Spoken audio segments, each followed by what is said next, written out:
In the movie Titanic, this iconic character was Molly Brown. And as the movie so famously said, history would call her the Unsinkable Molly Brown. Her husband had struck gold someplace out west, and she was what Mother called new money. She was indeed a real person, and you can actually find her grave located on Long Island. Many people think that she's actually buried in Colorado because that's where her house is, but there is so much more to Molly Brown than what the movie let us know.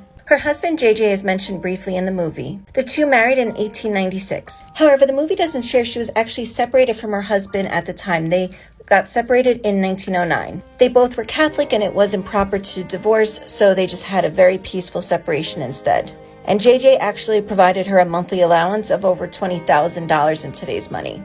Not much is known about JJ, but he does eventually end up on Long Island. However, a lot is known about Molly, about her efforts to go back and save additional people from the Titanic. However, even after that, she continued to take part in so many rescue efforts. She wanted to make sure the second-class and third-class survivors were financially taken care of and that they had items that were needed. And she acted as a counselor for so many people on the ship.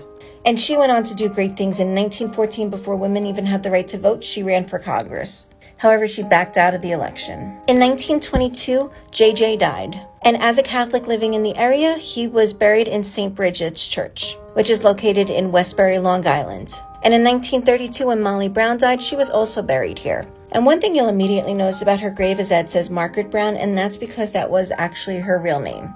If you want to visit her grave, the easiest thing to do is park along Post Avenue and follow the path along the front of the church like I did. If you try and drive through, it's going to be very difficult to access, but you can see how close this is to the church and use this as a reference point.